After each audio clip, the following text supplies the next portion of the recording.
नमस्कार विद्यार्थी मित्रांनो, सगळ्यांचं स्वागत आहे आपल्या वर्ल्ड ऑफ सायन्स म्हणजे सायन्स बाय अशोक पवार या ऑनलाईन प्लॅटफॉर्मवरती। विद्यार्थी मित्रांनो बघा, गट ब ची मुख्य परीक्षा जवळ आलेली आहे आणि विज्ञान आणि तंत्रज्ञान अतिशय हा टर्निंग पॉईंट ठरणारा विषय आहे। मी वारंवार सांगत असतो विद्यार्थ्यांना, जे मुलं पाठीमागे फेल झालेले आहेत मेन्सला, समजा 2 मार्कांनी 4 मार्कांनी 3 मार्कांनी ज्याचं रिझल्ट गेलेला आहे, त्या सगळ्यांना सायन्स अँड टेक्नॉलॉजीमध्ये कमी मार्क आलेले आहेत।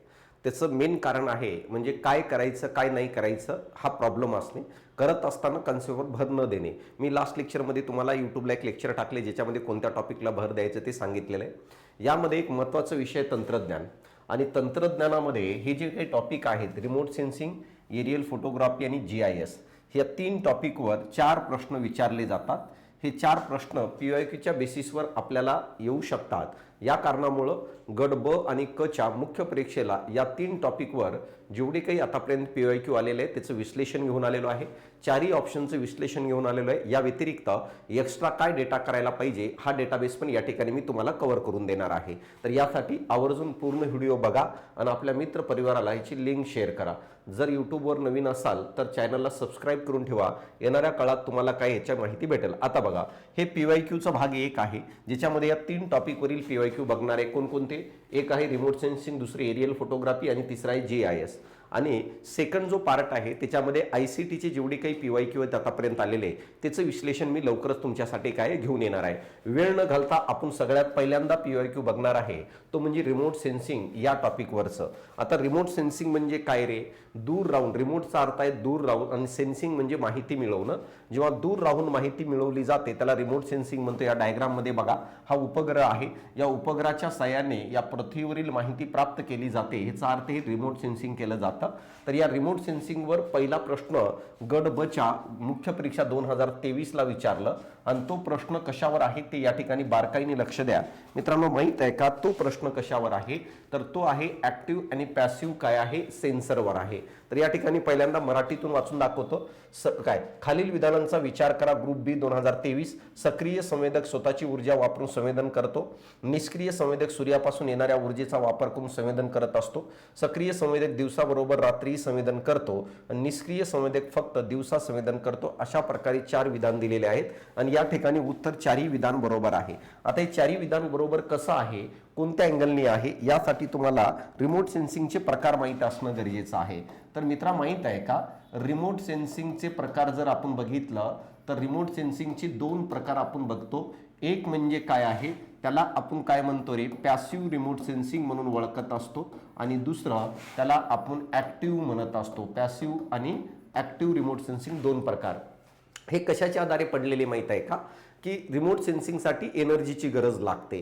पहिलं तर गोष्ट समजून घ्या, रिमोट सेन्सिंग कसं केलं जातं तर अशा प्रकारे की समजा हा पृथ्वीचा पृष्ठभाग आहे, तर काही वेळेस हे जे उपग्रह आहेत किंवा हे जे काही मित्रांनो माहित आहे का सेन्सर आहेत, हे सेन्सर काय आहे ज्याला कॅमेरा पण म्हणतो आपण, हे सेन्सर नैसर्गिकपणे सूर्यापासून येणाऱ्या ऊर्जेचा वापर करून माहिती प्राप्त करत असतात, त्याला आपण पॅसिव्ह रिमोट सेन्सिंग म्हणत असतो। आणि कधी काही सेन्सर स्वतः काय करत असतात, एनर्जीला पाठवत असतात आणि रिफ्लेक्ट होऊन आलेल्या एनर्जीला गोळा करत असतात, याला ऍक्टिव्ह रिमोट सेन्सिंग म्हणतो।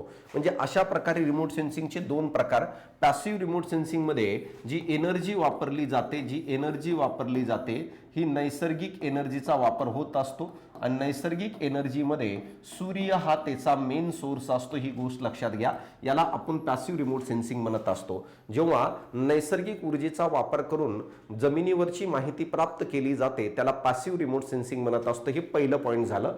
आता दुसरं पॉईंट काय माहित आहे का मित्रांनो ह्याच्यामध्ये, तो म्हणजे काय, पॅसिव्ह रिमोट सेन्सिंग जो आहे ह्याच्यावरती वातावरणाचा परिणाम पडताना आपल्याला दिसतो रे।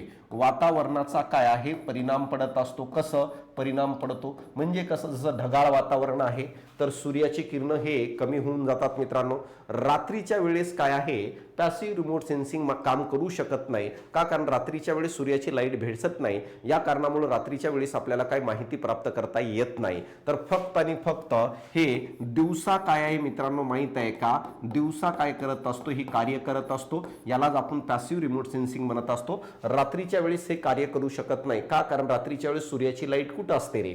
यानंतर जर बघितलं ऍक्टिव्ह रिमोट सेन्सिंग मध्ये जी एनर्जी वापरली जाते, एनर्जी जी वापरली जाते ती सेन्सरची स्वतःची असते मित्रांनो. सेन्सरची स्वतःची काय आहे एनर्जी वापरली जाते. म्हणजे याचा अर्थ जेव्हा एखादं सेन्सर स्वतः एनर्जी या टार्गेटवर टाकतो, तिथून रिफ्लेक्ट होते आणि त्या एनर्जीला गोळा करत असतो, तर याला आपण ऍक्टिव्ह रिमोट सेन्सिंग म्हणून ओळखत असतो. जे काय आहे सेन्सर एनर्जीची निर्मिती करत असतो. दुसरी गोष्ट, वातावरणाचं ह्याच्यावर परिणाम पडत नाही. वातावरणाचा कोणताही परिणाम पडत नाही, ही गोष्ट लक्षात घ्या. कोणताही का वातावरणाचा परिणाम पडत नाही का? कारण की ऍक्टिव्ह रिमोट सेन्सिंग मध्ये वेगवेगळ्या तरंगलांबीचे रेडिएशन्स टाकण्याची कॅपॅसिटी त्यांच्यामध्ये असते. म्हणून वातावरण कसलं जरी असेल, ढगाळ वातावरण असेल, पावसाळा वातावरण असेल, तरी त्याच्यामधून आपण माहिती प्राप्त करू शकतो जमिनीवरील टार्गेटची. ते म्हणजे ऍक्टिव्ह रिमोट सेन्सिंगच्या साहाय्याने. आणि दुसरं, दिवस असेल किंवा रात्र असेल, दोन्ही टाइमला मला सांगा आपण रिमोट सेन्सिंग करू शकतो. कशाचा वापर करून? तर ऍक्टिव्ह रिमोट सेन्सिंगचा वापर करून. तर ही बेसिक रिमोट सेन्सिंगचे दोन प्रकार पडत असतात. असे अनेक प्रकार आहेत जे आपण बॅच मध्ये कव्हर केलेलं आहे. तर इथं आता प्रश्न बघा, तर सगळ्यात पहिलं या ठिकाणी काय रे? या ठिकाणी जर बघितलं, पहिलं लाईन आहे सक्रिय संवेदक स्वतःची ऊर्जा वापरून संवेदन करतो. बरोबर आहे. सक्रियचा अर्थ आहे ऍक्टिव्ह रिमोट सेन्सिंग ही स्वतःची एनर्जीचा वापर करून सेन्स करत असते आणि माहिती प्राप्त करतो. बरोबर आहे. दुसरं विधान आहे म्हणजे निष्क्रिय म्हणजे पॅसिव्ह रिमोट सेन्सिंग सूर्यापासून येणाऱ्या ऊर्जेचा वापर करून संवेदन करतो. बरोबर आहे. यानंतर ऍक्टिव्ह रिमोट सेन्सिंग दिवसा बरोबर रात्रीही संवेदन करतो. बरोबर आहे ऍक्टिव्ह रिमोट सेन्सिंग. आणि मित्रांनो चौथं, पॅसिव्ह रिमोट सेन्सिंग फक्त दिवसा संवेदन करतो. तर हे चारही विधान बरोबर आहे, म्हणून उत्तर हे चौथं आलेलं आहे. आता बघा, आणखी थोडं डिटेल जायचं म्हटलं तर आपण या ठिकाणी मी तुम्हाला पीडीएफ घेऊन आलेलो आहे. ही पीडीएफ मी टेलिग्रामला शेअर करणार आहे.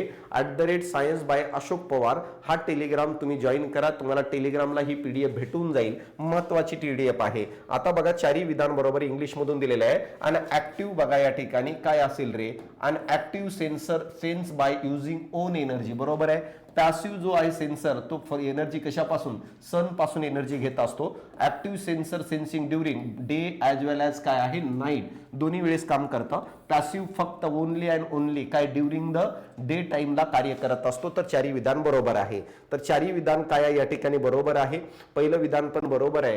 का बरोबर आहे? का? कारण की ऍक्टिव्ह संवेदक स्वतःची ऊर्जा वापरत असतो आणि हे विद्युत चुंबकीय विकिरणे जे आहेत, इलेक्ट्रोमॅग्नेटिक रेडिएशन जे आहेत, हे उत्सर्जित करत असता हा स्वतः टार्गेटवर टाकत असतो आणि तिथून काय करत असतो? रिटर्न आलेल्या वस्तूवर आदळून रिटर्न आलेल्या रिफ्लेक्टेड जे काही बॅकस्कॅटर्ड लाईट आहे त्याला गोळा करतो आणि त्याच्या आधारे काय काम करत असतो. मित्रांनो माहित आहे का हे काय करत असेल? रडार या पद्धतीने कार्य करत असतो. रडार हा ऍक्टिव्ह रिमोट सेन्सिंगचा प्रकार आहे, ज्यामध्ये रडार स्वतः एनर्जी पाठवत असतो, टार्गेटवरती आदळत असते आणि नंतर रिफ्लेक्ट होऊन मला सांगा ती सेन्स केली जाते आणि त्याच्या आधारे माहिती प्राप्त केली जाते. यानंतर बघा, पॅसिव्ह जो आहे सूर्यापासून येणाऱ्या ऊर्जेचा वापर करत असतो. बरोबर आहे. जेव्हा एखाद्या टार्गेटवर सूर्यापासून एनर्जी पडते आणि ती एनर्जी जेव्हा रिफ्लेक्ट होते तर त्याला गोळा करण्याचं काम पॅसिव्ह रिमोट सेन्सिंग मध्ये केलं जातं. यालाच आपण निष्क्रिय काय संवेदक म्हणत असतो. आता बघा, ऍक्टिव्ह जो आहे तो दिवसाबरोबर रात्री काम करतो. का? कारण की याला बाह्य सूर्याच्या प्रकाशाची गरज नाही. ऍक्टिव्ह रिमोट सेन्सिंग मध्ये स्वतः जो सेन्सर आहे तो इलेक्ट्रोमॅग्नेटिक रेडिएशन्स टार्गेटवर पाठवत असतो. मग रात्र जरी झाली तर त्याच्याकडे स्वतःची रेडिएशन्स आहे तो पाठवू शकतो आणि त्याच्या आधारे काय आहे माहिती प्राप्त करू शकतो. म्हणून बघा, हा कोणत्याही ढगाळ हवामानात असेल, रात्रीच्या अंधारात जरी असलं तरी ऍक्टिव्ह रिमोट सेन्सिंग मध्ये आपल्याला माहिती प्राप्त होते.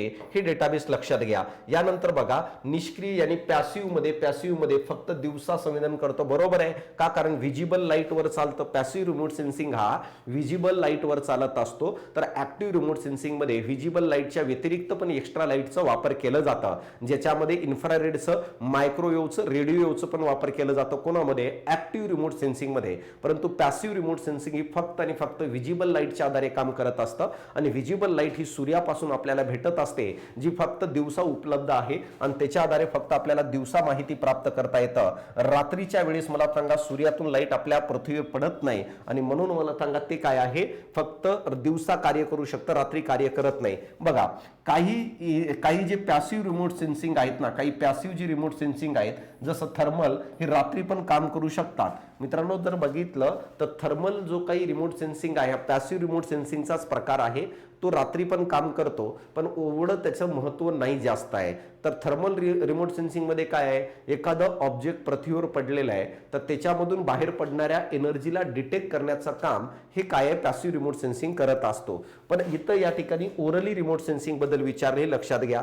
आता बघा, रिमोट सेन्सिंग म्हणजे काय रे, एखाद्या ऑब्जेक्टच्या प्रत्यक्ष संपर्कात न राहता माहिती प्राप्त करणे याला रिमोट सेन्सिंग म्हणत असतो. तुलनात्मक अभ्यास अतिशय महत्त्वाचा आहे. बघा, ऍक्टिव्ह रिमोट सेन्सिंग मध्ये ऊर्जा स्वतःची असते, यानी इंटरनल असते, हे पॉइंट लक्षात घ्या. पॅसिव्ह मध्ये नैसर्गिक एनर्जी असते, एक्सटर्नल एनर्जी असते जी सूर्यापासून मिळते, पहिलं पॉइंट. यानंतर आता बघा दुसरं, कार्यकाळ काय रे, तर बघा ऍक्टिव्ह रिमोट सेन्सिंग मध्ये दिवसा तसेच रात्री काय माहिती प्राप्त करता येतं. पॅसिव्ह मध्ये आपल्याला पॅसिव्ह मध्ये प्रामुख्याने फक्त दिवसाच आपल्याला माहिती प्राप्त होते. हा टेबल महत्वाचा आहे. हवामानाचा परिणाम, ऍक्टिव्ह रिमोट सेन्सिंग मध्ये हवामानाचा कोणताही परिणाम पडत नाही, ढगातून काम करू शकतात. जसं रडार आणि लिडार हे दोन एक्झाम्पल आहेत ऍक्टिव्ह रिमोट सेन्सिंगचे. ढगामुळे प्रतिमा अस्पष्ट येऊ शकते का, कारण सूर्यप्रकाशाची तीव्रता, टार्गेटवर पडणाऱ्या सूर्यप्रकाशाची तीव्रता ढगामुळे कमी होऊ शकते. पॅसिव्ह रिमोट सेन्सिंग मध्ये लहरींचा प्रकार बघा, जर बघितलं ऍक्टिव्ह रिमोट सेन्सिंग मध्ये मायक्रोवेव्हचा वापर केला जातो, IMP पॉइंट आहे. तर विजिबल लाईटचा वापर मी तुम्हाला पहिलेही सांगितलं, आणि काही प्रमाणात इन्फ्रारेडचा वापर हे कोणामध्ये केलं जात असेल तर पॅसिव्ह रिमोट सेन्सिंग मध्ये केलं जातं. तर विजिबल आणि इन्फ्रारेडचा वापर पॅसिव्ह मध्ये, मायक्रोवेव्हचा वापर ऍक्टिव्ह रिमोट सेन्सिंग मध्ये. उदाहरणार्थ बघा, रडार असेल, लिडार असेल आणि सोनार हे तिघचे तिघ ऍक्टिव्ह रिमोट सेन्सिंगचे प्रकार आहेत. आणि यानंतर लँडसॅट असेल, सेंटिनेल-2 असेल, हे काय आहे तर रात्री काम न करता फक्त दिवसा काम करत असतात. यांना ऑप्टिकल रिमोट सेन्सिंग म्हणत असतो. का, कारण की हे विजिबल लाईटवर काय करत असतात तर डिपेंड करत असतात. तर या प्रकारचं विश्लेषण तुम्हाला बघावं लागेल. जर ह्याच्या संबंधित आणखी डबल पुन्हा कधी पुढे प्रश्न आला तर आपलं चुकता कामा नये. आता महत्वाचे काही की पॉइंट्स याच प्रश्नाच्या आधारे तुम्हाला लक्षात ठेवायचंय.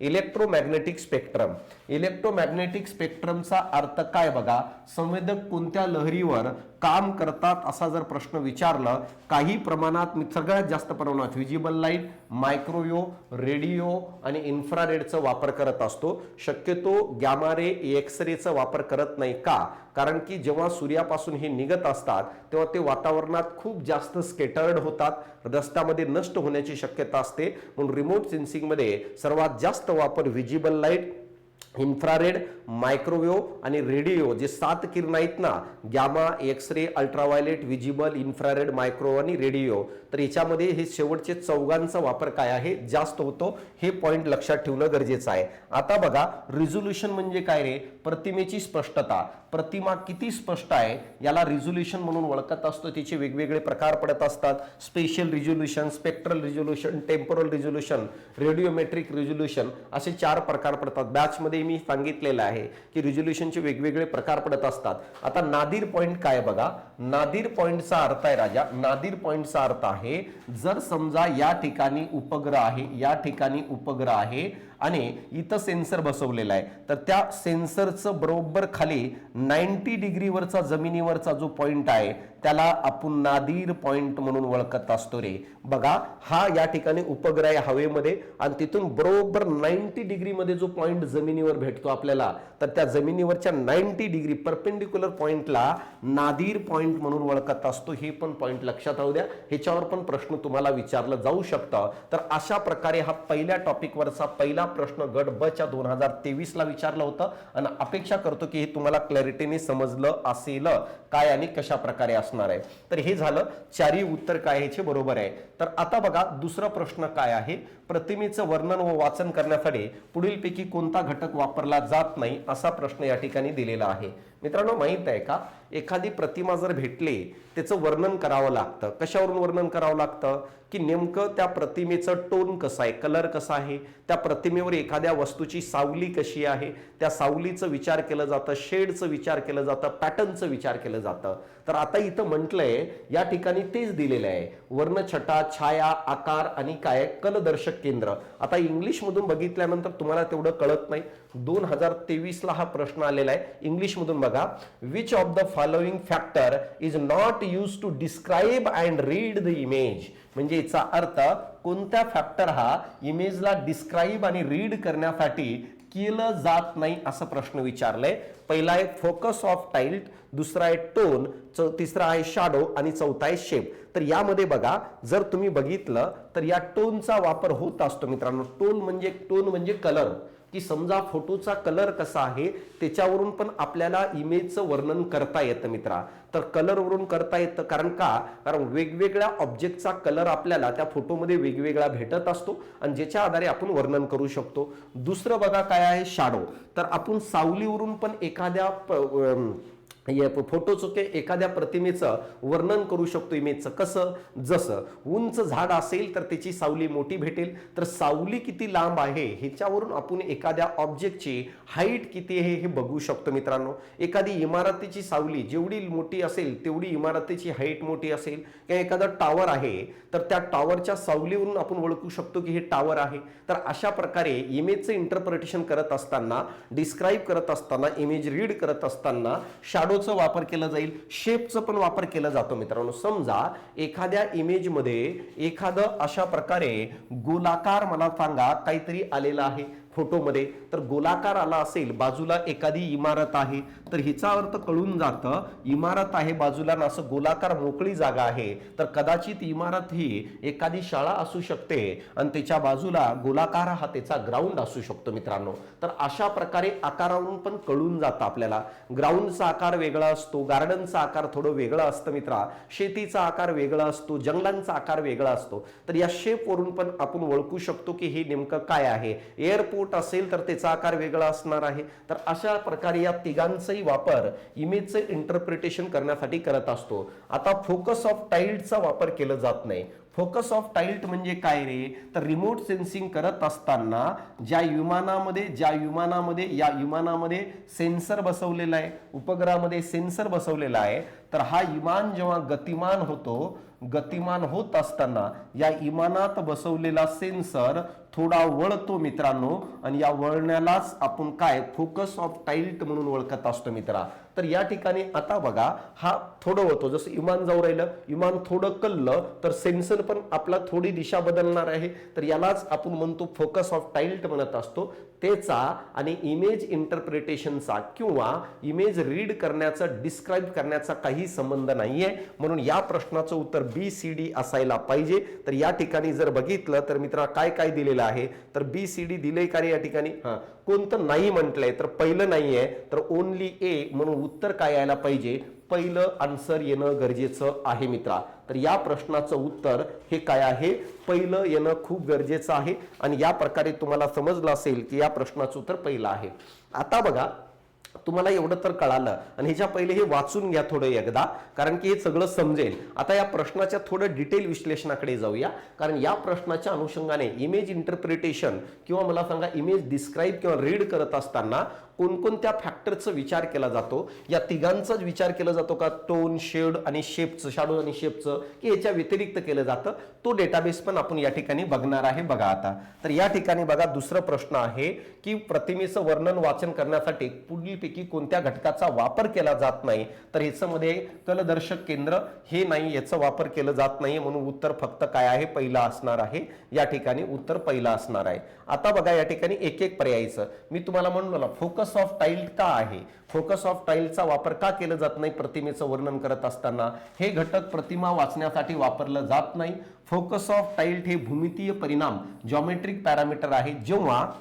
जेव्हा विमान किंवा उपग्रहातून फोटो घेताना कॅमेरा थोडा तिरपा होतो, बघा विमान किंवा उपग्रहातून फोटो घेत असताना कॅमेरा थोडा तिरपा होतो, तेव्हा त्याचा संबंध फोटोग्रामेट्रिक शो येतो. प्रतिमेतील वस्तू नेमकी काय आहे, उदाहरणार्थ झाड आहे की घर आहे, हे ओळखण्यासाठी याचा वापर होत नाही. जेव्हा विमानातून किंवा ह्याच्यातून फोटो घेत असताना कॅमेरा थोडा हलतो, यालाच आपण काय म्हणत असतो माहित आहे का, टाइल्ट म्हणून ओळखत असतो, ज्याचा संबंध फोटोमधील डायग्राम बघून वस्तू ओळखण्याशी काही नाहीये. बाकीच्यांचा संबंध येतो मित्रांनो, जसं टोन म्हणजे वर्णछटा, यालाच आपण कलर म्हणतो, कलरवरून वस्तू ओळखू शकतो. जसं प्रतिमा वाचत असताना अत्यंत महत्वाचा घटक त्याचा टोन आहे.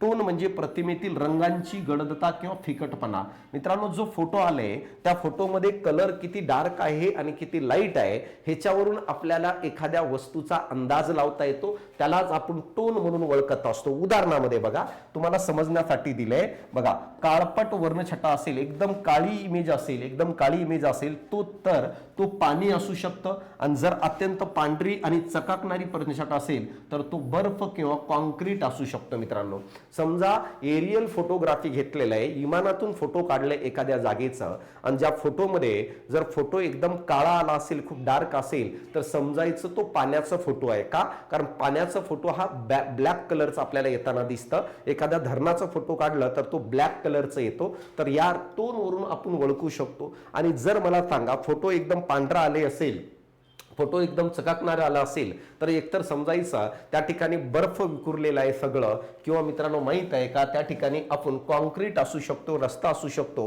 हे आपण त्याच्यावरून ओळखू शकतो. तर पहिलं पॉइंट आहे टोन, ह्याच्यावरून आपण ओळखतो कलरवरून. यानंतर शॅडो, मी आताच म्हटलो ना, शॅडोचं सावलीवरून पण आपण काय करू शकतो, एखाद्या वस्तूची उंची किंवा मित्रांनो माहित आहे का त्याचे अन्य पॅरामीटर डिस्क्राईब करू शकतो. तर सावली पण खूप महत्वाची आहे. फोटोमध्ये एखाद्या वस्तूची सावलीवरून त्या वस्तूची हाईट किती आहे किंवा बाकीच्या गोष्टी पण आपण माहिती प्राप्त करू शकतो. हे देखील प्रतिमा वाचनाचा घटक आहे. वस्तूच्या सावलीवरून त्या वस्तूची उंची आणि त्याची जी काही बाह्य प्रोफाईल आहे किंवा बाह्य घेर आहे त्याचा आपल्याला अभ्यास करता येतं. उदाहरणार्थ, एखाद्या इमारतीची सावली मोठी असेल तर ती इमारत उंच आहे हे समजते. उभ्या असलेल्या टॉवरची ओळख त्याच्या सावलीवरून आपल्याला सहज करता येते की हे टॉवर आहे. वरतून फोटो घेतलाय तर टॉवर तर खालून दिसत नाहीये, तर वरतून फोटो घेतल्यानंतर त्याची जी सावली पडली त्याच्यावरून ओळखता येतं की हे टॉवर आहे म्हणून. मित्रांनो, वरतून फोटो घेतलाय, इमारत पलीकड सावलीमध्ये दिसते, त्या सावलीवरून कळतं की इमारत आहे. त्याच्यापैकी कोणती इमारत लहान कोणती मोठी या त्या सावलीवरून आपल्याला कळतं. म्हणून इमेज वाचत असताना शॅडोचा विचार केला जातो. शेपचं बघा, शेपचं प्रत्येक वस्तूचा एक विशिष्ट भूमिती आकार असतो. जमिनीवर असणाऱ्या प्रत्येक वस्तूचा स्पेसिफिक आकार असतो की नाही रे? जसं जंगलांचा आकार वेगळा आहे, गार्डनचा आकार वेगळा आहे, शेतीचा आकार वेगळा आहे, ग्राउंडचा आकार वेगळा आहे. तर या आकारावरून, या शेपवरून पण आपण बघू शकतो. नदीचा आकार वेगळा आहे, रस्त्याचा आकार वेगळा आहे. तर बघा, प्रत्येक वस्तूचा भूमिती आकार असतो. या आकारावरून त्या वस्तूची आपल्याला ओळख पटवता येतं. आयत आकृती आकार असल्यास ती इमारत असू शकते, गोलाकार असल्यास तो खेळाचं मैदान असू शकतो किंवा तेलाची टाकी असू शकते. तर या पद्धतीने आपण काय आहे याच्यावरून ओळखू शकतो. मग सर, टोन झालं, शॅडो झाला आणि शेप झालं, ह्याच्या व्यतिरिक्त आणखी कोणत्या पॅरामीटरचा वापर इमेज रीड करत असताना किंवा इमेज डिस्क्राईब करत असताना केला जातो असा प्रश्न विचारला तर काय लिहायचं? तर राजा हे लिहायचं. बघा, ह्याच्या व्यतिरिक्त बघा कोणकोणत्या वर्णछटांचं एकूण 8 घटकांचा वापर केला जातो फोटो इमेजचं इंटरप्रिटेशन करण्यासाठी, इमेजचं डिस्क्रिप्शन करण्यासाठी. मित्रांनो, कोणकोणतं? सगळ्यात पहिलं टोन म्हणजेच कलर. मित्रा, प्रतिमेतील प्रकाशाची तीव्रता हा सर्वात मूलभूत घटक आहे. आणि नेमकं प्रतिमेचं कलर कसं आहे, डार्क आहे की लाईट आहे, त्याच्यावरून पण आपण काय करू शकतो, उद्या वस्तूचं अनालिसिस, वस्तूची ओळख पटवू शकतो त्या फोटोमधल्या. यानंतर साईज वरून पण कळतं रे, वस्तूची लांबी, रुंदी आणि क्षेत्रफळ यावरून वस्तूचे महत्त्व समजतं. उदाहरणार्थ, लहान रस्ता वर्सेस महामार्ग.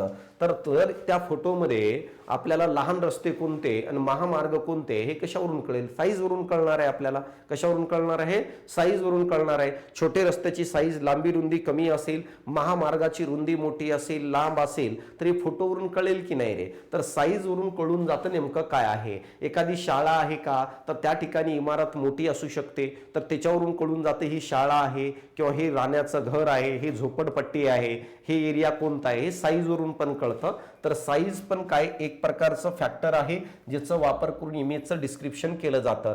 शेप वरून थोड्या वेळा खाली सांगितलं, वस्तूचं बाह्य आकार कसा आहे, जसं रेल्वे स्टेशनचा विशिष्ट आकार असतो, ग्राउंडचा विशिष्ट आकार असतो, तलावाचा एक आकार असतो. तर शेपचं विचार पण केलं जातं आणि शेप वरून पण ओळखता येतं की वस्तू कोणती आहे. यानंतर बघा, टेक्स्चर, पोत कोणता आहे. प्रतिमेचा खडबडीतपणा किंवा गुळगुळीतपणेला आपण टेक्स्चर म्हणतो. एखादा फोटो घेतलाय आणि त्या फोटोमध्ये मला सांगा, ज्या जागेचा फोटो घेतलाय तो किती खडबडीत आलंय आणि किती स्मूथ आलंय, ह्याच्यावरून आपल्याला त्या ठिकाणची माहिती कळते. मित्रा, जसं उदाहरणामध्ये यालाच आपण टेक्स्चर म्हणत असतो. जर समजा फोटो घेत असताना फोटोमधील जी काही जागा आहे ती गुळगुळीत आली असेल, ती एकदम स्मूथ आली असेल तर समजायचं त्या ठिकाणी शेती असेल. का? कारण शेतीमध्ये सगळे पीक एकाच पॅटर्नमध्ये आपल्याला आढळताना दिसतात. किंवा तो गार्डन असेल मित्रांनो, तो आर्टिफिशियल गार्डन असेल. परंतु जंगलांचा जर फोटो काढलं तर आपल्याला तो खडबडीत आढळतो त्या फोटोमध्ये. तर त्याच्यावरून आपल्याला ओळखता येतं की बाबा हे गार्डन कोणतं आहे आणि जंगलचा प्रदेश कोणता आहे. इथं तेच बघा, प्रतिमेचं खडबडीत किंवा गुळगुळीतपणा सांगणारा घटक त्याला टेक्स्चर म्हणत असतो. गवताचा जर फोटो निघाला त्या फोटोमध्ये गवत असेल तर तो आपल्याला स्मूथ दिसेल आणि जर जंगल असेल तर तो आपल्याला खडबडीत दिसेल. एखादा फोटो काढले, अर्धा भाग हा स्मूथ दिसतोय, अर्धा भाग खडबडीत दिसतोय. जो स्मूथ दिसतोय कदाचित तो गवत असू शकतो आणि जो खडबडीत दिसतोय तो कदाचित जंगल असू शकतो. यालाच आपण टेक्स्चर म्हणत असतो. त्याचा पण वापर करतात. पॅटर्न, काय पॅटर्न आहे? शेतीचा जर विचार केलं तर फिक्स पॅटर्न असतो की नाही रे शेतीमध्ये? आबडधोबड कसे असतं का? नाही. तर शेतीमध्ये चौकोन असा फिक्स पॅटर्न असतो, पिकांचा फिक्स पॅटर्न असतो. त्याच्यावरून या पॅटर्नवरून ओळखू शकतो की हा जंगल नसून हा काय आहे? शेती आहे. जंगलांचा काही फिक्स पॅटर्न नसतं, ते रॅन्डमली कसेही असतात. त्याच्यावरून ओळखता येते की हे जंगल आहे. तर अशा प्रकारे जंगल, आर्टिफिशियल गार्डन आणि शेती हे ओळखण्यासाठी आपण पॅटर्नचा वापर करत असतो. वस्तूची मांडणी कशी आहे? उदाहरणार्थ एकाच रांगेत असलेली झाडे जर असेल तर ती बाग असू शकते रे. जर एकाच रांगेत सर्व झाडे फोटोमध्ये दिसत असेल तर समजायचं ती लावलेली बाग आहे. का? कशावरून कळालं? त्या एकाच रांगेत असणाऱ्या झाडांच्या पॅटर्न म्हणून आपल्याला समजलं. जर शेतीमध्ये मला सांगा, जेवढे काही पीक आहे ते एकाच रांगेत लावलेले असतात, त्याच्यावरून कळतं की ही शेती आहे. हे पॉइंट लक्षात घ्या. विखुरलेली झाडे असतील तर ते जंगल असणार आहेत. तर पॅटर्न कसं आहे त्याच्यावरून पण ओळखू शकतो. शॅडो बघा, सावलीवरून वस्तूची उंची आणि वस्तूचा आकार स्पष्ट करण्यासाठी सावलींचा वापर केला जातो. यानंतर साईट, स्थान, वस्तू कुठे स्थित आहे. उदाहरणार्थ समुद्र किनारी असणारी वस्ती ही मासेमारी वस्ती असू शकते. समजा फोटोमध्ये जी साईट आहे ती कुठं प्रेझेंट आहे त्याच्या आधारे त्याची आपण पाहू शकतो. जसं समुद्र किनाऱ्याला लागून जर एखादी वस्ती दिसत असेल, एखादे घर दिसत असेल त्या ठिकाणी 8-10, तर समजायचं ते घर कशाचे असतील? मासेमारी करणाऱ्या लोकांची घर आहेत. तर साईड कुठं प्रेझेंट आहे त्याच्यावर डिपेंड आहे की ती नेमकी वस्तू काय आहे. तर नेमकं साईडवरून पण, स्थानावरून पण कळतं आपल्याला की नेमकं काय असणार आहे. कळालं इथपर्यंत? जसं मला सांगा एखादं ग्राउंड आहे, ग्राउंडच्या बाजूला इमारत आहे, तर ते आपल्याला कळून जातं की काय आहे. यालाच असोसिएशन म्हणतो. साईट म्हणजे काय? आता मी तुम्हाला सांगतो की वस्तू कुठं स्थितीत आहे त्याच्यावरून कळतं. जर समजा मला सांग राजा, एखादं मोकळं रान आहे, आजूबाजूला कुठंच गाव नाहीये, कुणी नाहीये, आणि तिथं जर काही इमारती दिसल्या तर समजायचं गव्हर्नमेंटचं किंवा प्रायव्हेट सेक्टरचं कोणती तरी कंपनी आहे. कळालं इथपर्यंत? एखाद्या शहरामध्ये जर बघितलं तर तिथं वेगळं काहीतरी असू शकतं. नेमकं फोटोमध्ये येणारी वस्तू ही कोणत्या स्थानावर आहे त्याच्यावरून पण आपल्याला त्या वस्तूचं विश्लेषण करता येतं. यानंतर असोसिएशन. असोसिएशन म्हणजे काय? जर मला ह्या 4 इमारती समजल्या तर या 4 इमारती, त्याच्या बाजूला एक ग्राउंड आहे, तर मला कळणं गरजेचं आहे. तर हे ग्राउंड जर कन्फर्म झालं की हे ग्राउंड आहे तर 100% ही शाळा असण्याची शक्यता आहे. तर 2 वस्तू जेव्हा सोबत येतात तेव्हा आपण त्याला असोसिएशन म्हणतो आणि त्याच्यामुळं आपल्याला त्या वस्तूला ओळखायला आणि ते समजून घ्यायला सोपं जातं. एका वस्तूच्या जवळच्या दुसरी कोणती वस्तू आहे यावरून ओळख पटवणे. उदाहरणार्थ विमानांच्या जवळ रनवे असेल तर विमानतळ आहे हे निश्चित होते की नाही रे. असं लाईननी विमान थांबलेले आहेत आणि बाजूने असा रनवे दिसत आहे तर समजायचं तो विमानतळ आहे. नुसतं विमान असेल तर रनवे नाहीये तर कसं काय विमानतळ म्हणणार रे? तर विमान सोबत रनवे दिसत असेल तर समजायचं विमानतळ आहे. तर अशा प्रकारे मला सांगा, या प्रश्नाचं उत्तर तुम्हाला क्लॅरिटीने समजलं असेल. आणि अतिशय महत्त्वाचे हे पॉइंट्स आहेत. ह्याची PDF मी शेअर करतो. जाताना एवढं वाचा मित्रा, 100% ह्याचा फायदा तुम्हाला होणार आहे. तर आता बघा पुढचा प्रश्न काय आहे.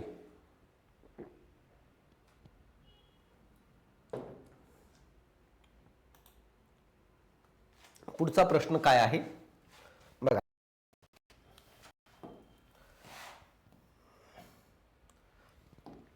पुढचा प्रश्न, जर तुम्ही दुष्काळ परिस्थितीच्या वनस्पतीवर होणाऱ्या परिणामांचा अभ्यास करत असाल तर विद्युत चुंबकीय वर्णपटातील कोणता भाग हा सर्वाधिक उपयुक्त डेटा प्रदान करू शकतो?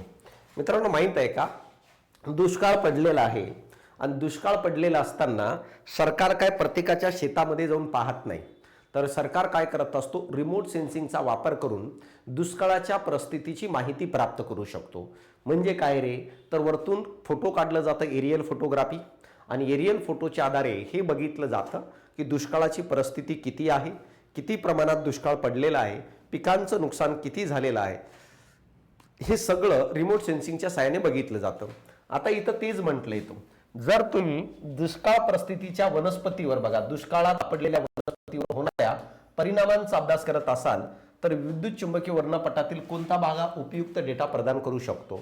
म्हणजे याचा अर्थ दुष्काळामध्ये सापडलेली जी वनस्पती आहे त्या वनस्पतीच्या हेल्थच्या संबंधित तुम्हाला माहिती यायची आहे.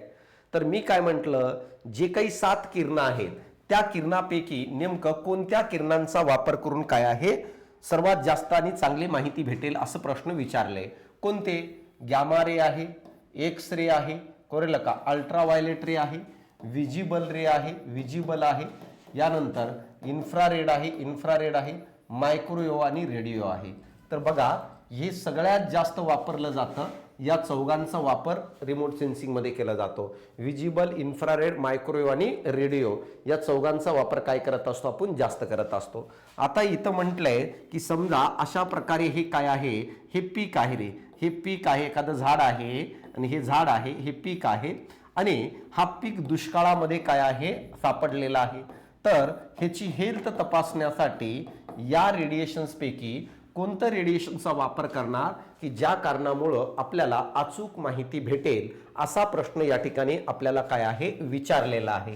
तर यामध्ये आता आपण बघूया की नेमकं कशा प्रकारे ही माहिती भेटत असते. म्हणजे if you are studying the effect of drought on vegetation, which portion of the electromagnetic spectrum would provide the most potential database किंवा डेटा, असा प्रश्न या ठिकाणी दिलेला आहे. कोणाचा वापर करणार रे? Thermal infrared, middle infrared, near infrared, red infrared. तर या प्रश्नाचा वापर आहे नियर इन्फ्रारेडचा वापर केलं जातं मित्रा. आता बघ मी तुला काय सांगतो व्यवस्थित लक्ष दे. समजा एखादी वनस्पती आहे आणि या वनस्पतीचं एखादं पान आहे मित्रा, तर अशा प्रकारे हा वनस्पतीचं पान आहे. आता जर ही वनस्पती एकदम हेल्दी असेल, ही वनस्पती एकदम हेल्दी असेल तर जेवढं काही विजिबल लाईट येतं त्या विजिबल लाईटला ऑब्झॉर्ब करून टाकतं या वनस्पतीतला हिरवा भाग. परंतु वनस्पतीच्या इंटरनल पार्ट मधून आतमधील जो हरित द्रव्य आहे, क्लोरोफिल आहे, तो खूप जास्त प्रमाणामध्ये नियर इन्फ्रारेडचं रिफ्लेक्शन करतं. तर जेवढं जास्त नियर इन्फ्रारेडचं रिफ्लेक्शन होईल समजायचं पानामध्ये हरित द्रव्य जास्त आहे आणि समजायचं तो पान हेल्दी आहे, त्याला काही प्रॉब्लेम नाही आहे मित्रा. परंतु जर नियर इन्फ्रारेड कमी प्रमाणात रिफ्लेक्ट होत असेल आणि सेन्सरनी पाठवलेल्या नियर इन्फ्रारेड पेक्षा रिटर्न येणारा नियर इन्फ्रारेड खूप कमी असेल तर समजायचं पानामध्ये पाण्याची कमतरता झालेली आहे. या कारणामुळे हरित द्रव्य कमी झालेलं आहे आणि दुष्काळजन्य परिस्थितीमध्ये काय ते सापडलेलं आहे. तर आपल्याला ॲक्युरेट डेटा जर कशाच्या आधारे कळत असेल तर नियर इन्फ्रारेडच्या आधारे कळतं. का? कारण वनस्पतीच्या पानातील इंटरनल सेल ह्या काय करत असतात तर नियर इन्फ्रारेडला मॅक्झिमम रिफ्लेक्ट करण्याचं काम करतात आणि जर ते क्लोरोफिल सेल जे आहेत ते जेवढ्या जास्त असतील तेवढं नियर इन्फ्रारेड रिटर्न जास्त जाईल. आणि तुम्हाला सांगायचं तात्पर्य असं आहे की मित्रांनो माहित आहे का ते जास्त कधी असेल जर पानं हे हेल्दी असेल. मग सर बाकीच्यांचं केलं जाईल का? बाकीच्यांचा पण वापर केला जातो, पण मेन घटक कोण असेल तर नियर इन्फ्रारेडचा वापर केला जातो. बाकीच्यांचं कसं केलं जातो आता बघ राजा. तर सगळ्यात पहिलं थर्मल इन्फ्रारेड काय आहे? थर्मल इन्फ्रारेड त्याला TIR म्हणत असतो आणि यांचा वापर कुठे केला जातं? दुष्काळामध्ये केलं जातं, पण सुरुवातीचं दुष्काळाची सुरुवातीची परिस्थिती तपासण्यासाठी थर्मल इन्फ्रारेडचा वापर होतो. ऍक्च्युअली डेटा नियर इन्फ्रारेड पासून प्राप्त होतो. हा भाग वस्तूच्या तापमानाशी संबंधित आहे मित्रा. जेव्हा वनस्पतींना पाणी कमी पडतं, दुष्काळ येतं, तेव्हा त्याचे बाष्पोत्सर्जन मंदावते, परिणामी वनस्पतींच्या पानांचं तापमान वाढतं आणि हे डिटेक्ट करण्याचं काम हे थर्मल इन्फ्रारेड करत असतो. कळालं? जसं जर सेन्सरनी थर्मल इन्फ्रारेड पाठवलं वनस्पतीवर तर मित्रांनो माहित आहे का वनस्पतीमध्ये दुष्काळ झालेला आहे, पाण्याची कमतरता झालेली आहे आणि पाण्याची कमतरता झाल्यामुळे मला सांगा वनस्पतीमधील जो काही बाष्पोत्सर्जन आहे, पाणी बाहेर फेकण्याची कॅपॅसिटी ती कमी झाली आहे. वनस्पतीच्या पानाचं तापमान वाढलेला असतो आणि त्याच्या आधारे हे काय आहे करत असतो. उपयोग काय रे? तर थर्मल इन्फ्रारेडचा वापर दुष्काळाच्या सुरुवातीच्या खुणा ओळखण्यासाठी आपण कोणाचा वापर करत असेल, थर्मल इन्फ्रारेडचा वापर करत असतो, TIRचं बरोबर. परंतु प्रत्यक्ष वनस्पतींच्या आरोग्य आणि त्याचा बायोमास अभ्यास करण्यासाठी ह्याचा वापर केला जात नाही, तर फक्त एखाद्या दुष्काळजन्य परिस्थितीमध्ये सुरुवातीच्या खुणा ओळखण्यासाठी ह्याचा वापर होतो की बाबा वनस्पतीच्या पानामध्ये पाण्याची कमतरता झाली की नाही झाली हे त्याच्या आधारे आपण तपासत असतो. तो ऍक्च्युली पूर्ण हेल्थच्या संबंधित नाहीये. मिडल इन्फ्रारेड यालाच आपण काय म्हणत असतो रे, तर शॉर्ट वेव्ह इन्फ्रारेड म्हणत असतो. हे सगळे इन्फ्रारेडचे प्रकार आहेत, याला शॉर्ट वेव्ह इन्फ्रारेड म्हणतात. हा भाग वनस्पतीमधील पाण्याचं प्रमाण मोजण्यासाठी अत्यंत संवेदनशील असतो. म्हणजे हे वनस्पतीतला जो पाणी आहे या पाण्याचं प्रमाण मोजण्यासाठी जर कोणत्या रेडिएशनचा वापर होत असेल, शॉर्ट वेव्ह इन्फ्रारेडचा वापर होतो, न की त्याची हेल्थ बघण्यासाठी वापरलं जात. तर खूप महत्वाचं आहे, वॉटर कंटेंट किंवा मॉइश्चरचं प्रमाण वनस्पतीमध्ये किती आहे हे बघण्यासाठी मिडल इन्फ्रारेड किंवा शॉर्ट वेव्ह इन्फ्रारेडचा वापर होतो. वनस्पतीच्या पानामध्ये किती ओलावा आहे हे ओळखण्यासाठी या वापर केला जातं. तर हे खूप महत्वाचं डेटाबेस आहे मित्रा, खूप महत्वाचं आहे. तर काय आहे या ठिकाणी लक्षात घ्या, शॉर्ट वेव्ह इन्फ्रारेडचा वापर हे वनस्पतीमधील पाण्याचं प्रमाण, मॉइश्चरचं प्रमाण ओळखण्यासाठी वापर होतो, किंवा जमिनीमधील असणारं पाण्या किंवा मॉइश्चरचं प्रमाण ओळखण्यासाठी पण ह्याचाच वापर केला जातो. जर बघितलं तर हे असणार आहे. आणि एकदम सुरुवातीचं म्हणजे याचा अर्थ वनस्पतीमध्ये दुष्काळी परिस्थिती आहे की नाही हे बघण्यासाठी थर्मल इन्फ्रारेडचं, कारण टेम्परेचर वाढलंय की काय आहे बघण्यासाठी. दुष्काळात जेव्हा पाणी सुकू लागतात तेव्हा या लहरींचं परावर्तन बदलतं. म्हणजे याचा अर्थ हे कसं कळतं सर, शॉर्ट वेव्ह इन्फ्रारेडचं रिफ्लेक्शन जसं बदलेल त्यावरून ओळखता येतं की बाबा पाण्याचं प्रमाण कमी आहे की जास्त आहे वनस्पतीमध्ये. आणि बरोबर उत्तर असणार आहे नियर इन्फ्रारेड. हेचं काय आहे बघा, हेल्थसाठी हे वापरलं जातं. की हेल्थ कधी रे, हेल्दी वनस्पती हिरव्यागार असणार आहेत, हेल्दी वनस्पतीमध्ये हरितद्रव्य एकदम चांगल्या पद्धतीचं असणार आहे, आणि हरितद्रव्य त्याच्यावर पडणाऱ्या व्हिजिबल लाईटला कॅच करतो. तर रिटर्न कोणाला पाठवत असेल तर ह्या नियर इन्फ्रारेडला पाठवतं. रिटर्न किती पाठवतो त्याच्यावरून कळतं की पानामधला हरितद्रव्य हेल्दी आहे की नाही आहे. वनस्पतीच्या पानांच्या अंतर्गत पेशी रचनेमुळे, इंटरनल सेल स्ट्रक्चरमुळे प्रामुख्याने बघा स्पॉन्जी मेझोफिल नावाच्या पेशी या लहरींचं सर्वाधिक परावर्तन करतात. कोणत्या लहरींचं, नियर इन्फ्रारेडचं सर्वात जास्त प्रमाणात रिफ्लेक्शन करतात. निरोगी वनस्पती नियर इन्फ्रारेड लहरींचं मोठ्या प्रमाणात परावर्तन करतात. तर दुष्काळग्रस्त किंवा रोगग्रस्त वनस्पतींच्या पेशी रचना कोसळल्यामुळं त्यांचे नियर इन्फ्रारेड परावर्तन लक्षणरित्या कमी होतं. यावरून ओळखता येतं की वनस्पती कोणत्या तरी दुःखात आहे की नाहीये.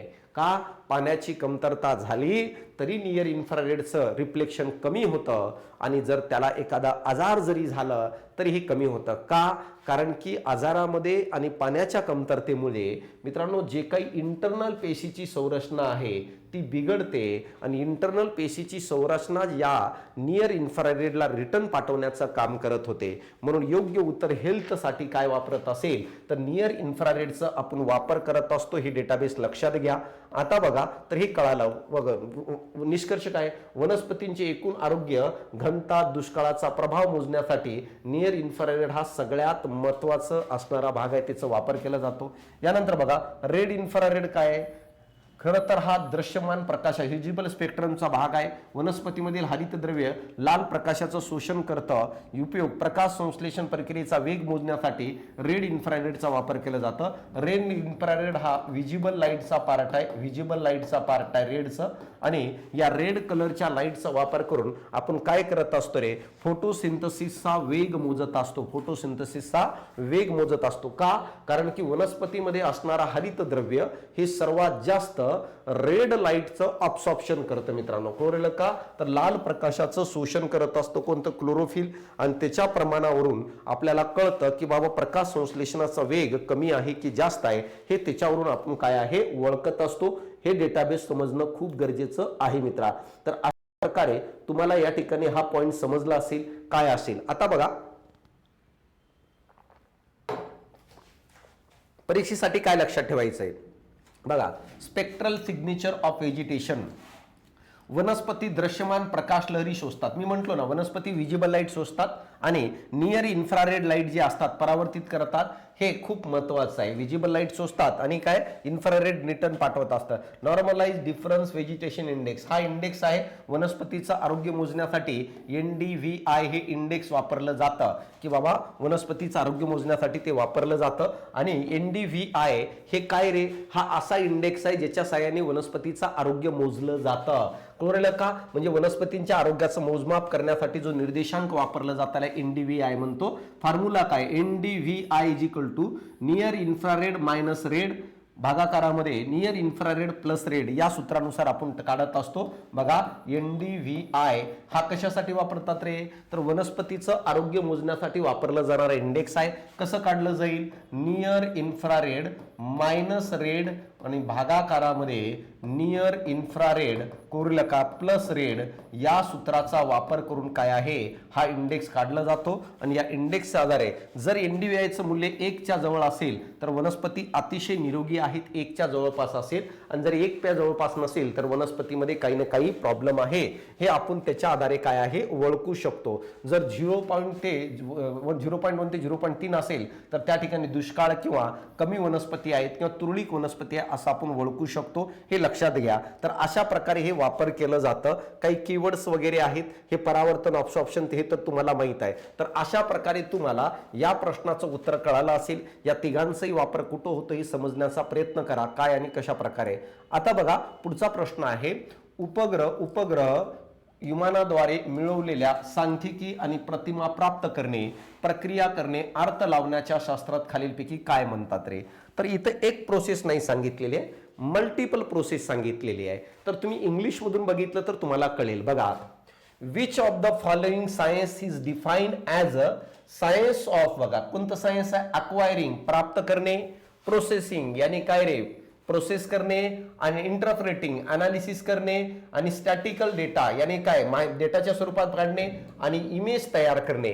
या पूर्ण प्रोसेसला जेव्हा एअर किंवा सॅटेलाइटद्वारे केलेल्या माहितीच्या आधारे ह्या सगळ्या प्रक्रिया घडून आणल्या जातात त्याला काय म्हणतात, aerial photography, remote sensing, geographical information system, global positioning system. मित्रांनो, तर या ठिकाणी एक गोष्ट लक्षात घ्या, वाचत असताना आपल्याला कळणं गरजेचं आहे की या ठिकाणी माहितीचं अक्वायरिंग करणे आहे, प्रोसेसिंग करणे आहे, इंटरप्रेटिंग करणे आहे जी माहिती प्राप्त झालेली आहे, आणि नंतर स्टॅटिकल डेटाच्या स्वरूपात ते तयार करणे आणि इमेज तयार करणे आहे. तर इमेज तयार करून बघा, तर अशा प्रकारे बघा काय म्हटलंय रे, क्राफ्ट एअरक्राफ्ट किंवा सॅटेलाइटद्वारे प्राप्त झालेल्या इमेजवरून माहिती अक्वायर करायची आहे, प्रोसेस करायचे, इंटरप्रेटिंग आणि स्टॅटिकल डेटा. तर हे कशामध्ये केलं जातं, aerial photo, remote sensing, geographical information system आणि ग्लोबल पोझिशनिंग सिस्टीम. ह्याचं उत्तर आहे मित्रांनो रिमोट सेन्सिंग. का, कारण रिमोट सेन्सिंग मध्ये काय केलं जातं, तर मी तुम्हाला रिमोट सेन्सिंग शिकवत असताना म्हटलं होतं रिमोट सेन्सिंगच्या पायऱ्या आहेत. काय पायऱ्या आहेत, सगळ्यात पहिलं रिमोट सेन्सिंगला एनर्जीची गरज आहे.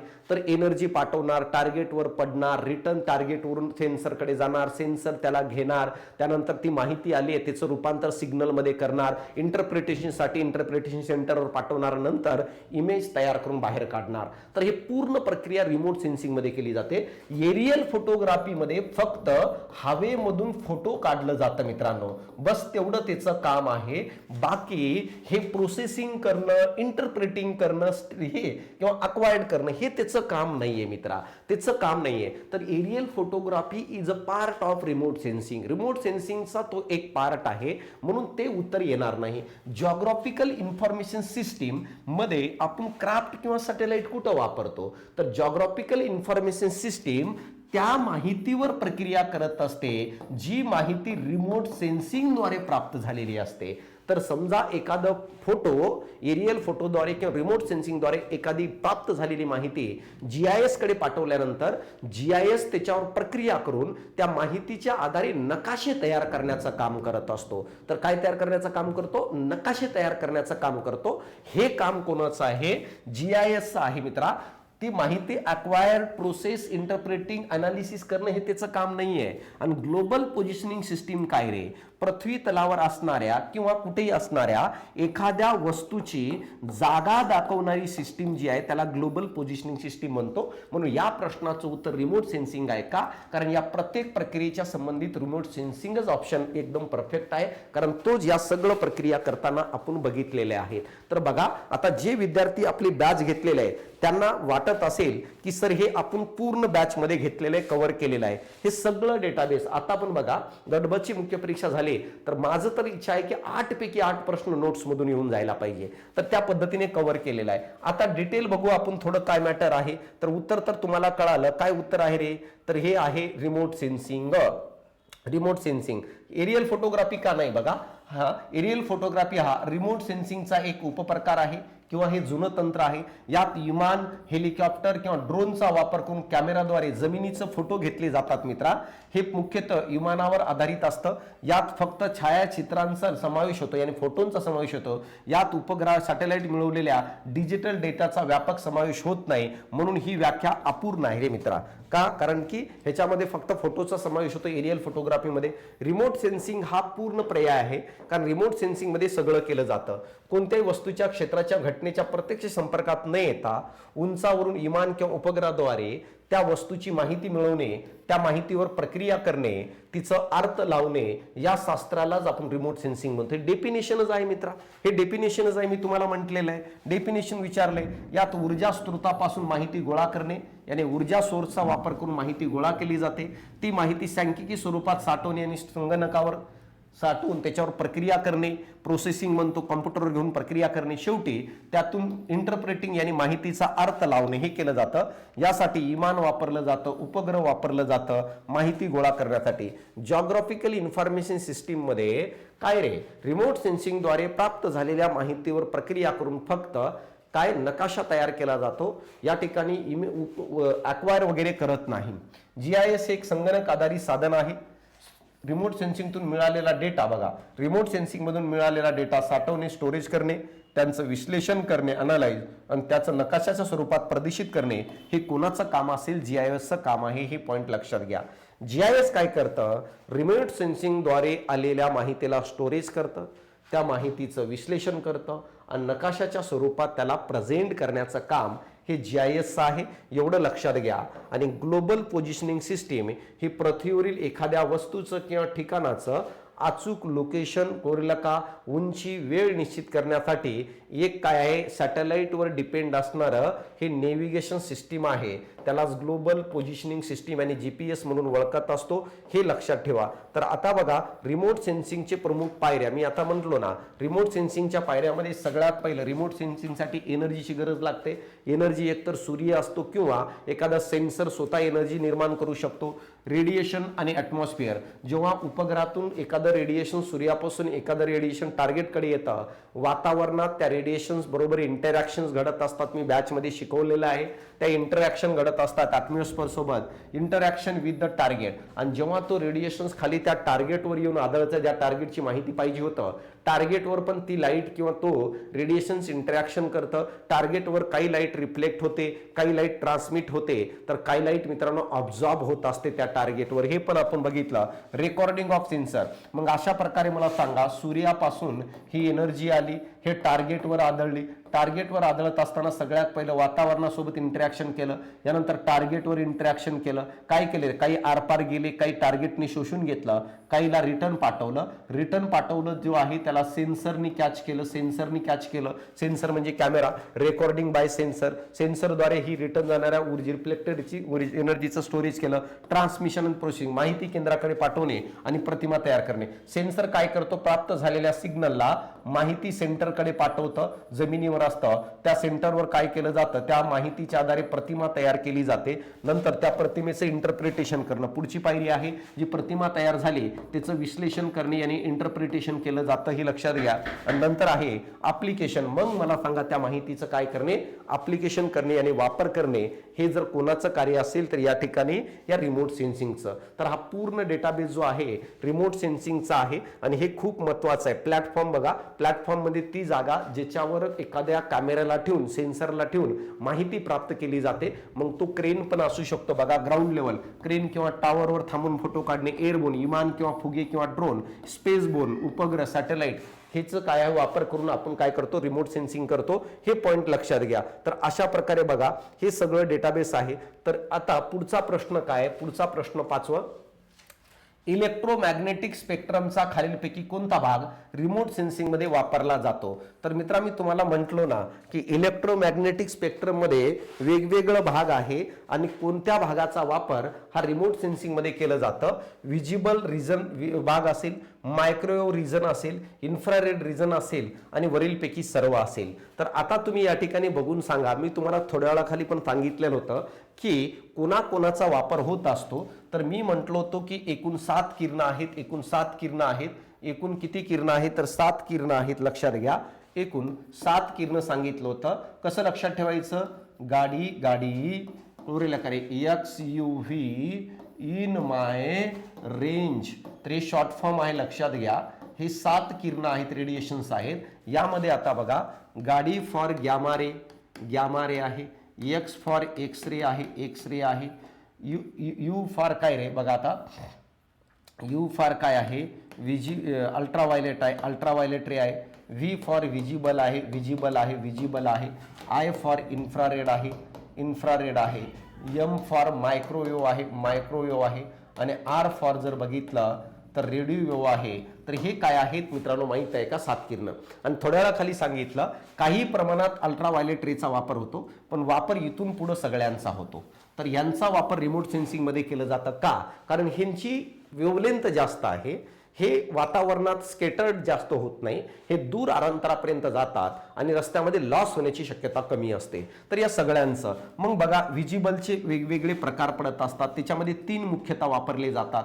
इन्फ्रारेडचे 3 प्रकार पडत असतात, near infrared, short wave infrared वगैरे, थर्मल इन्फ्रारेड. तर याचे 3, थर्मल इन्फ्रारेड, कोरेला का शॉर्ट वेव्ह इन्फ्रारेड आहे आणि नियर इन्फ्रारेड आहे, जो थोड्या वेळाखाली बघितलं. मायक्रोवेव्ह त्याचे प्रकार पडतात, रेडिओ. या सगळ्यांचा वापर रिमोट सेन्सिंग मध्ये केलं जातं आणि या ठिकाणी तेच दिलेलं आहे. तर बघा, इलेक्ट्रोमॅग्नेटिक स्पेक्ट्रमचा खालीलपैकी कोणता भाग हा रिमोट सेन्सिंग मध्ये केलं जातं. ग्रुप सी च्या मेन्सला 2024 ला प्रश्न आले. विजिबल लाईटचा, यस विजिबल लाईटचा वापर. मायक्रोवेव्ह रिजनचा केलं जातो मित्रांनो. इन्फ्रारेड रिजनचा केलं जातो. म्हणजे वरील सर्व हे तुमचं उत्तर आहे. कन्सेप्टच्या आधारे तुम्हाला जावं लागेल. तुम्ही जर पाठांतर करतो म्हटलं तर पॉसिबल नाहीये का, कारण या 7 किरणांचे वेगवेगळे पट्टे पडतात. बघा मी काय म्हटलो, 7 किरणांचे पट्टे पडतात म्हणजे काय, जो हा इन्फ्रारेड आहे, हा जो इन्फ्रारेड आहे, तर हा इन्फ्रारेड आहे. तर अशा प्रकारचं मला सांगा, एवढा हा इन्फ्रारेड आहे, तर एवढा इन्फ्रारेड आहे, तर हा इन्फ्रारेड लाईटचा पट्टा आहे. तर ह्याचे 3 पट्टे केले जातात. हे पहिलं, हा दुसरा आणि हा तिसरा. पहिल्याला आपण म्हणतो थर्मल इन्फ्रारेड, यानंतर याला आपण म्हणतो शॉर्ट वेव्ह इन्फ्रारेड आणि याला म्हणतो आपण नियर इन्फ्रारेड. तर अशा प्रकारे ह्याचे पुन्हा छोटे छोटे पट्टे केले जातात. यालाच आपण पॅटर्न म्हणत असतो आणि या पॅटर्नचा वापर करून काय केलं जातं, माहिती प्राप्त केली जाते. हे पॉइंट लक्षात घ्या. तर डिटेल सांगतो मी तुम्हाला नेमकं कोणाकोणाचा वापर. तर सगळ्यांचा वापर केला जातो रिमोट सेन्सिंग मध्ये इलेक्ट्रोमॅग्नेटिक स्पेक्ट्रमचं. डिटेल व्यवस्थित लक्ष द्या. तर बघा, सुदूर संवेदन रिमोट सेन्सिंग प्रक्रियेत उपग्रहावरील सेन्सर पृथ्वीवरून परावर्तित किंवा उत्सर्जित होणाऱ्या विद्युत चुंबकीय लहरींचा नोंद करतं. या प्रक्रियेला आपण मुख्य खालील प्रमाणे ओळखू शकतो. म्हणजे याचा अर्थ काय रे, जो उपग्रहात बसवलेला सेन्सर आहे तो टार्गेटवरून रिटर्न येणाऱ्या इलेक्ट्रोमॅग्नेटिक रेडिएशन्सला गोळा करत असतो आणि त्याच्याद्वारेच माहिती प्राप्त करत असतो. तर आता बघा, याच्यामध्ये विजिबल ले, आता विजिबल पॅटर्न जो आहे हा कुठून कुठपर्यंत आहे रे, तर मित्रांनो माहित आहे का, 0.4 मायक्रोमीटर पासून ते 0.7 मायक्रोमीटर तरंग लांबीचा जो पट्टा आहे याला विजिबल म्हणत असतो. या विजिबल मध्ये एकूण 7 किरणे येतात. कोणकोणते येतात, तर लक्षात घ्या, 7 किरणे येत असतात. तो म्हणजे कोणतं, red, orange, yellow, green, blue, Indigo आणि व्हायलेट. तर या 7 किरणांचा वापर रिमोट सेन्सिंग मध्ये केलं जात नाही. तर या 7 पैकी मित्रांनो माहित आहे का, यात निळा, यानंतर हिरवा आणि लाल या 3 मुख्य रंगांचा वापर केला जातो. मग बघा, कोणाकोणाचा वापर केला जाईल, ब्ल्यूचा वापर केला जाईल, ग्रीनचा वापर केला जाईल, रेडचं. या तिघांचाही वापर फक्त काय करत असतो, रिमोट सेन्सिंग साठी करतो. तर विचारलं जाईल विजिबल लाईट मधील पट्ट्यातील कोणते भाग आहे ज्याचा वापर हा रिमोट सेन्सिंग मध्ये केलं जातं, तर 3 आहेत. कोणकोणतं? ब्ल्यू, ग्रीन आणि रेड. म्हणून मी तुम्हाला म्हणत होतो की हा डेटाबेस तुम्हाला माहित असणं गरजेचं आहे आणि याच लेवलचं पाठ करायचं किंवा याच लेवलचा अभ्यास करायचंय. उगाच काही वाचत बसू नका, टू द पॉइंट. आणि बॅच मध्ये मी सगळं घेतलंय, एकही पॉइंट सोडलेलं नाहीये, हे सगळं घेतलंय. आता बघा या तिघांचा वापर होतो. उपयोग कशासाठी? रिव्हिजिबल. हे मानवी डोळ्यांना दिसणारा भाग आहे, हे मानवी डोळ्यांना दिसतं, बरोबर आहे. याचा वापर जमिनीचा वापर याने काय रे, लँड यूज मॅपिंग, वनस्पतींचा प्रकार आणि सामान्य फोटोग्राफीसाठी, नॉर्मल फोटोग्राफीसाठी आपण याचा वापर करत असतो. कोणाचं? या ठिकाणी असणाऱ्या व्हिजिबल रिजनचं. कोणतं रिजन आहे? ब्ल्यू, ग्रीन आणि रेडचा वापर होत असतो. नॉर्मल फोटोग्राफीसाठी किंवा लँड मॅपिंगसाठी केलं जातं, वनस्पतीचा प्रकार ओळखण्यासाठी. आता बघा मायक्रोवेव्ह रिजन. मायक्रोवेव्ह रिजन मी म्हटलो ना तुम्हाला, ऍक्टिव्ह सेन्सिंग मध्ये मायक्रोवेव्ह रिजनचा वापर केला जातो. यामध्ये तरंग लांबी 1 मिमी पासून ते 1 मीटर पर्यंत असतं. कोणाची? मायक्रोवेव्हची. कारण व्हिजिबल नंतर काय रे, पुढे जसं जसं जाऊ तरंग लांबी त्याची वाढत जाणार आहे असते. वैशिष्ट्य काय बघा, मायक्रोवेव्ह कुठं वापरलं जातं? या लहरींची लांबी जास्त असल्याने ढग असेल, धूळ असेल, धूर असेल आणि पावसामधूनही हे सहज प्रवास करू शकतात. मायक्रोवेव्हची वेव्हलेंथ जास्त आहे, तर ढगाळ वातावरणात, धुरामध्ये, धुळीमधून आणि पावसामधून ते प्रवास करू शकतात.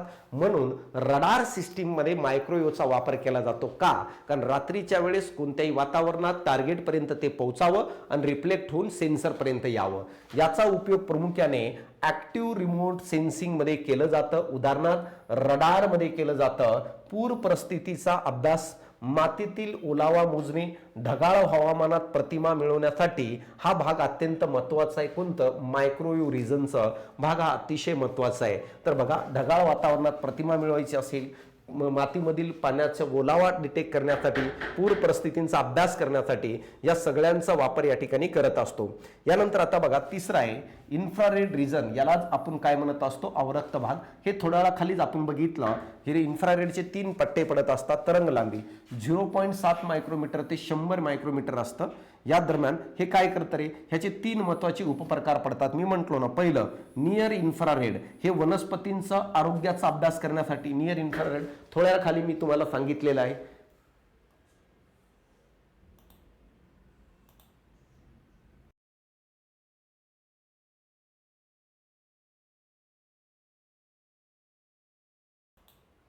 बघा, तर हे काय माहित आहे का? नियर इन्फ्रारेड हे वनस्पतीचा आरोग्य काय आहे मोजण्यासाठी आपण काय करत असतो, ह्याचा वापर करत असतो. हे पॉइंट लक्षात घ्या.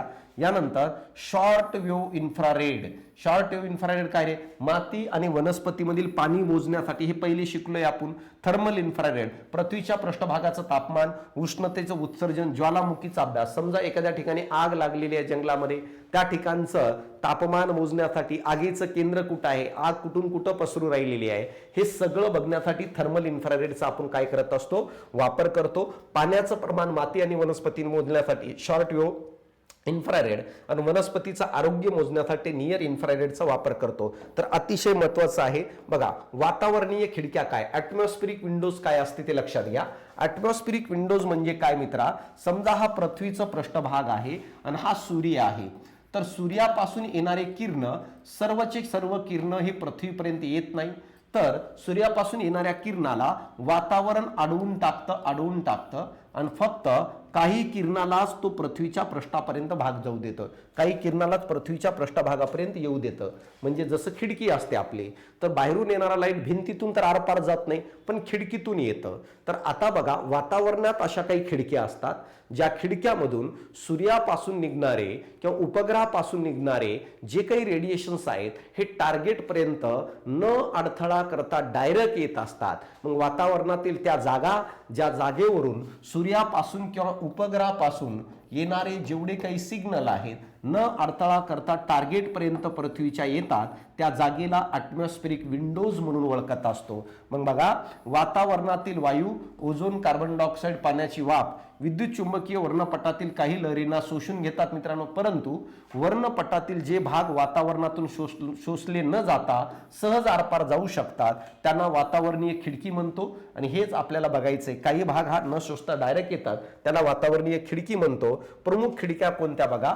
तर व्हिजिबल लाईट ही प्रमुख खिडकी आहे, इन्फ्रारेड प्रमुख खिडकी आहे आणि मायक्रोवेव्ह प्रमुख खिडकी आहे. मित्रांनो माहित आहे का, सूर्यापासून गॅमा रे, एक्स रे, अल्ट्राव्हायलेट, व्हिजिबल आहे, इन्फ्रारेड आहे, मायक्रोवेव्ह आणि रेडिओ आहे. तर हे सगळे येत आहेत.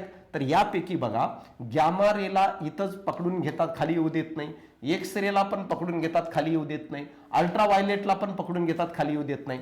खाली येऊ देतात कोणाला माहित आहे का, ह्या चौघाला. व्हिजिबल पासून ते इन्फ्रारेड, मायक्रो आणि रेडिओ या चौघांना खाली येऊ देतात. म्हणून जर तुम्हाला विचारलं की ॲटमॉस्फिअर विंडोज कोणते आहेत, तर व्हिजिबल आहे, इन्फ्रारेड आहे, मायक्रोवेव्ह आहे आणि रेडिओ हे ॲटमॉस्फिअर विंडोज म्हणून आपण याला ओळखत असतो. आणि हे काय करत असतात, वातावरणात कुठेही न थांबता टार्गेटपर्यंत सरळ येतात. हे पॉईंट लक्षात घेतं, तेच दिलेलं आहे. इलेक्ट्रोमॅग्नेटिक स्पेक्ट्रमचा क्रम, हे महत्वाचे तरंग लांबीनुसार क्रम काय आहे, तर क्रम लक्षात घ्या. आता इलेक्ट्रोमॅग्नेटिक स्पेक्ट्रमचा क्रम कसं लक्षात ठेवणार बघा. गाडी गाडी गाडी x U V in my range, एकच लाईन आहे, इन माय रेंज. यामध्ये लक्षात घे कोणकोणते शब्द आहेत. इथं बघा, हा गॅमा रे, हा एक्स रे, यू म्हणजे अल्ट्राव्हायलेट, व्ही म्हणजे व्हिजिबल, आय म्हणजे इन्फ्रारेड, एम म्हणजे मायक्रोवेव्ह, आर म्हणजे रेडिओ.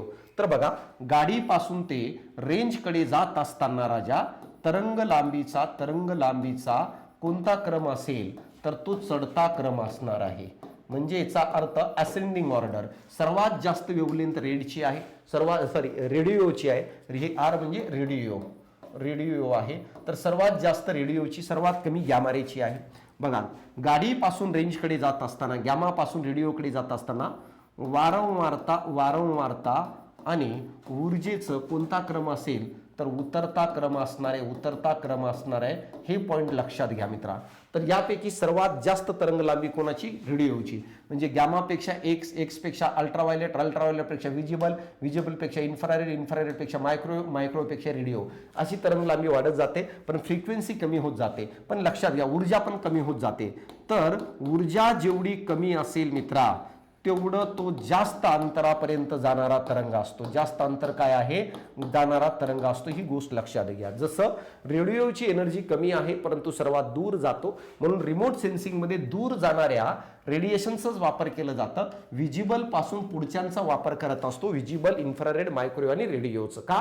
कारण की वातावरणाचा कोणताही परिणाम पडत नाही. वेव्हलेंथ जास्त असल्यामुळे वातावरणात स्केटरिंग वगैरे काही होत नाही, ते थांबत नाही, सरळ टार्गेटपर्यंत जातात. हे सुरुवातीचे सगळे वातावरणात विखुरले जातात, म्हणून त्याचा वापर काही जास्त प्रमाणामध्ये होत नाही. हे पॉईंट आपल्याला लक्षात ठेवणं गरजेचं आहे. आणि अशा प्रकारे बघा, या ठिकाणी पूर्ण पॉईंट तुम्हाला कळून गेला असेल. हे बघितलं आपण रिमोट सेन्सिंगवरचे PYQ. पुढच्या लेक्चरमध्ये मी तुम्हाला एरियल फोटोग्राफीचे PYQ काय आहे घेऊन येतो तुमच्यासाठी. 1, 2, 3 लेक्चरमध्ये सगळं. फक्त वेळ जातोय का जातोय, कारण तेवढं डिटेल बघतोय का, कारण आता बघा रिमोट सेन्सिंगवर जेवढं विश्लेषण बघितलं आणि जर त्याच्या आधारे प्रश्न आला तर प्रश्न बाहेर जाता कामा नाही मित्रा. आणखी एक गोष्ट बघा, आपल्याकडे बॅच आहे टेक्नॉलॉजीची आणि बॅच तुम्ही जॉईन करू शकता. कळलं का? ज्याच्यामध्ये सर्व remote sensing, aerial photography, GIS, ICT एकदम डिटेल घेतलेले नवीन अपडेटेड नोट्स आहे. तर आवर्जून तुम्ही त्या बॅचचा फायदा घेऊ शकता. यासाठी तुम्हाला सायन्स बाय अशोक पवार हे ऍप्लिकेशन डाउनलोड करायचं आहे. आणि काही डाऊट असेल 87 66 99 24 59 या नंबरला काय व्हॉट्सअपला मेसेज करा मित्रांनो. तर चालतं, या ठिकाणी थांबतो. भेटू आपण पुढचं PYQचं सेशन घेऊन, ज्याच्यामध्ये एरियल फोटोग्राफी आणि GIS हे 2 टॉपिक आपल्याला काय डिटेल बघायचं आहे. तर चालतं, थांबतो, या ठिकाणी भेटू मित्रांनो. धन्यवाद.